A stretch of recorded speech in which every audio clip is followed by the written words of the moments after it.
Hello. क्या आपके बच्चे बहुत ज़िद करते हैं?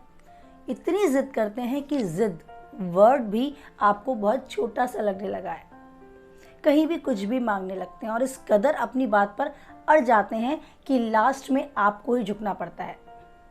आपको माननी पड़ती है उनकी हर बात, क्योंकि ज़िद का लेवल इतना हाई हो चुका है कि अब उसको रोक पाना या कंट्रोल कर पाना आपके हाथ में नहीं। तो डोंट वरी, ये वीडियो आपके लिए है। पूरी देखें, तभी सही से आप जान पाएंगे कि क्या इस वीडियो में दिया गया सॉल्यूशन आपके काम आया। चलिए स्टार्ट करते हैं वीडियो को एंड तक देखें, और अगर वीडियो रियली आपके लिए काम की है, आपके लिए एक हेल्पफुल वीडियो साबित होती है, तो कमेंट बॉक्स में ज़रूर अपनी सहमति दें। चलिए बात करते हैं उन बच्चों के ऊपर जो बहुत ज़्यादा ज़िद करने लगे हैं। थोड़ा सा ध्यान दें कि उनकी ये ज़िद इतनी ज़्यादा स्ट्रॉन्ग या आउट ऑफ कंट्रोल क्यों हो पाई? क्योंकि आप सिलेंडर करते चले गए, आपने अपने दोनों हथियार डाल दिए। मीन्स कुछ भी ऐसा नहीं किया जिससे उनकी ये जब आदत उनके अंदर पनप रही थी तो उसे रोका जा सके। देखते हैं कि कैसे, किन टिप्स, किन तरीकों से हम उनकी इस आदत को रोक सकते हैं। द फर्स्ट, जब भी बच्चा कुछ मांगे तो कभी भी इतनी ज़्यादा इम्पोर्टेंस आप उनकी उस डिमांड को या उनकी उस एक्टिविटी को ना दे जिससे वो आप देख रहे हैं वो कर रहा है। जस्ट लाइक वो कोई टॉय मांग रहा है और वो इस तरह उसे मांगने के लिए एक्टिविटी कर रहा है कि आप उसके आगे अपने आप को बहुत कमज़ोर महसूस कराते हैं। वो फैल जाता है, वो ज़मीन में लेट जाता है, वो हाथ पैर पटकने लगता है, वो रोने लगता है, चिल्लाने लगता है। अगर ये सब एक्टिविटी वो अपने घर में कर रहा है, फर्श पे लेटा है, बेड पे लेटा है और आपको लगता है वो सेफ है, तो उसे थोड़ी देर रोने दें। बुरा लग रहा होगा सुनने में, लेकिन कभी कभी हमें ऐसे हार्ड स्टेप उठाने पड़ते हैं अगर अपने बच्चे को थोड़ा सा सही दिशा की ओर ले जाना है। अगर बच्चा फर्श पे लेटा है और आपको लगता है कि उसको लेटने, चिल्लाने, रोने में कोई नुकसान आपको फिजिकली बच्चे को देखते हुए नहीं लग रहा है, तो उसे रोने दें। थोड़ा सा इग्नोर करें, उसकी इस आदत को बहुत लाइटली लें। उस शो ऑफ नहीं करें कि आप समझ पा रहे हैं वो जो कर रहा है, आप नॉर्मल रहें। थोड़ी देर बाद उसको लगेगा कि इस एक्टिविटी का कोई असर आप पर नहीं हो रहा, फिर वो कोई दूसरा तरीका अपनाएगा। मतलब वो आपके पीछे पीछे घूमेगा और रिक्वेस्ट करेगा। मतलब वो जो अभी तक कर रहा था, जिसे आप जिद मान रहे थे, वो थोड़ी सी चेंज हो गई। अब वो रिक्वेस्ट करके अपनी बात आपके सामने रखेगा। द नेक्स्ट स्टेप, जब बच्चा किसी चीज़ के बारे में इतनी ज़्यादा जिद करने लगे कि आपके ऊपर हावी हो जाए, तो अगर उसकी एज कम है, छोटा है, तो आप ये कर सकते हैं कि उसका मन डाइवर्ट करें। बहुत छोटा बच्चा है, 1, 2, 3 साल का बच्चा है, तो आप उसकी ज़िद को वहीं रोकने के लिए उसका मन डाइवर्ट करें और बहुत जल्दी से करें। जस्ट लाइक वो रो रहा है, मुझे चाहिए चाहिए चाहिए, और आप एकदम से चेंज हो जाएं। अरे वो क्या था उस दिन क्या हुआ था? ऐसा कोई चॉकलेट, ये किसकी है? ये चॉकलेट किसकी है? ऐसा कुछ, मतलब वो चेंज हो जाए, वो उसका ध्यान वहाँ चला जाए जो अब आप बोल रहे हो। तो इसके लिए थोड़ा सा आपको अगर एक्टिंग भी करनी पड़ी तो कर ले। अच्छा, नेक्स्ट,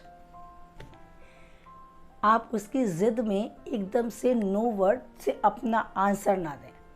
वो ज़िद कर रहा है, उसको कुछ चाहिए और आपने एकदम से बोल दिया नहीं मिलेगा, तो ये उसको और ज़्यादा अग्रेसिव करेगा, वो और ज़्यादा ज़िद्दी होता चला जाएगा। उसकी पूरी बात सुने, और अगर पॉसिबल है पहली बार में बोले ठीक है मिल जाएगी, ठीक है आपको जाने देंगे हम, ठीक है ओके बैठो पहले। ऐसे उसको वहाँ थोड़ा सा सेटिस्फेक्शन हो कि जो वो आपसे डिमांड कर रहा है, फर्स्ट आंसर आपका उसको थोड़ा सेटिस्फाई कर चुका। ओके हाँ हो जाएगा, बैठ जाओ। ऐसा कुछ पॉजिटिव आंसर दें। उसके बाद उसकी पूरी बात सुने। कुछ हद तक वो हाथ पैर मारना, चिल्लाना, रोना, एक बात पे अड़े रहना, वो जो पहली उसकी एक्टिविटी है वो थोड़ी सी रुक जाएगी अगर आपने पहली बार में उसकी उस जिद, उसकी उस डिमांड को यस कह दिया। द नेक्स्ट, अब आप उसकी पूरी बात समझें। अब उसे बोलें कि नॉट, ये पॉसिबल नहीं है बेटा। क्यों नहीं है उसका आंसर दें, उसको क्लियर करें उसके माइंड को। कुछ और अगर आपको लगता है कि ये चीज़ तो बिल्कुल दिलानी ही नहीं है उसे, या उसकी ये डिमांड बिल्कुल माननी ही नहीं है, तो आप उसको समझा सकते हैं। अगर आपको लग रहा है कि समझाना अब काम नहीं कर रहा, वो समझ ही नहीं पा रहा है, तो आप उसे एक कमिटमेंट करने के लिए कहें, जस्ट लाइक हाँ मिल जाएगी, पर क्या आप अपनी राइटिंग अच्छी करके दिखाओगे मुझे? 2 डेज़ है, अगर आपकी राइटिंग बहुत अच्छी हो जाती है तो आपको ये चीज़ मिल जाएगी। हम पेरेंट्स हैं, हमें कई बार अपने बच्चों की डिमांड को पूरी करना पड़ता है। अगर वो नॉर्मल, उसकी बचपन, उसकी उस जो टाइम पीरियड उसके साथ चल रहा है, वो आपके साथ जी रहा है और उसकी जो वो चीज़ मांग रहा है, वो डिमांड है आज के टाइम की, उसके इंटरेस्ट की, उसके बचपन की, तो थोड़ा बहुत आप भी सेक्रीफाइस करें। पहले से आप करते आए हैं तो क्यों आप भी ज़िद्दी होते जा रहे हैं? बुरा ज़रूर लगेगा, लेकिन हाँ कभी कभी हम पेरेंट्स भी ज़िद पर अड़ जाते हैं कि अगर हमारे मुंह से उसकी बच्चे की किसी एक बात के लिए नो निकल गया तो उसे हम नो ही बनाए रखेंगे, यस में अपने आप को नहीं कन्वर्ट करेंगे। तो इससे भी बचें। अगर आप पहली बार में बोल चुके हो नहीं लेनी और आपको लगता है कि दिला देनी चाहिए, तो झुक जाए, बच्चे के सामने झुक जाए। वो आप ही का बच्चा है और आपसे ही वो जिद कर सकता है, आपके ऊपर ही वो ये हक जमा सकता है कि उसको ये चाहिए। इतनी वैल्यू वो आपको देता है। सबसे क्लोज उसके पेरेंट्स होते हैं। अगर कोई और हो जाए तो शायद सबसे ज़्यादा दुख भी उसके पेरेंट्स को होगा कि हम दे सकते थे, हमसे मांग सकता था, हमसे लड़ सकता था, वो वहाँ क्यों गया, है ना? तो उस अधिकार को जो वो आपको दे रहा है उसका सही से यूज़ करें, उसको थोड़ा बहुत उसके बचपन में जीने दें। तो अगर पॉसिबल है उसकी किसी डिमांड को पूरा करना और आप इजीली कर देते हैं तो एकदम से यस भी कहने से पहले रुकें, एक कमिटमेंट रखें। ठीक है, आपको ये मिलता है तो ऐसा प्रॉमिस करें कि आप दोबारा से इस चीज़ का बहुत ध्यान रखेंगे और इसी डिमांड को दोबारा नहीं करेंगे। ये बहुत कॉस्टली है, हम आपको दिला रहे हैं, हम इतना नहीं एफर्ट कर सकते, लेकिन क्या इसको आप बहुत संभाल के रखोगे? प्रॉमिस करते हो ऐसा कुछ। या ये टॉय आपको मिल गया, अब नेक्स्ट टॉय सिर्फ आपको तब मिलेगा जब आपका बर्थडे आएगा, तब मिलेगा जब आपके बहुत अच्छे मार्क्स आएंगे, तब मिलेगा जब आपकी राइटिंग बेस्ट हो जाएगी। ऐसा कुछ। ऐसा करने से बच्चा एक गुड हैबिट भी सीखता है, क्वालिटी भी अपने अंदर डेवलप करता है जैसा कि आप चाहते हैं। तो उसकी जिद को कन्वर्ट करें थोड़ा सा, जहाँ तक हो सकता है अपने ऐसे टैक्ट जो मैंने आपको बताया, ऐसे टैक्ट को आप इस्तेमाल करेंगे तो उसके बचपन के साथ जीते जीते आप उसे एक अच्छा इंसान बनाना सिखा देंगे।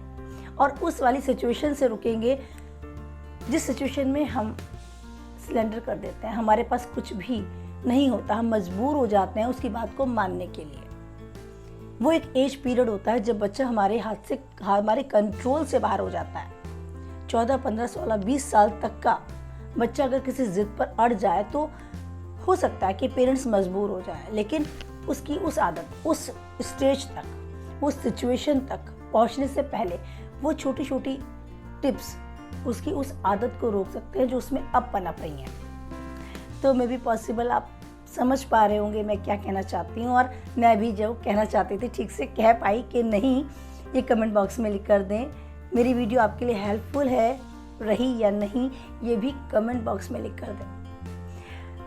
एक और बात, ये मेरी 100 नंबर ऑफ वीडियो है तो थैंक यू सो मच मेरी वीडियो को यहाँ तक पहुँचाने के लिए। जब नंबर 1, 2, 3 वीडियो स्टार्ट की थी तो नहीं सोचा था कि वीडियो नंबर 100 भी मैं इसी तरह बनाऊँ।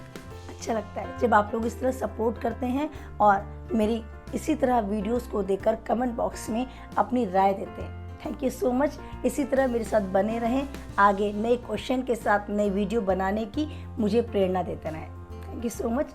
नेक्स्ट वीडियो फिर से आती हूँ। Till then bye, see you. Radhe Radhe.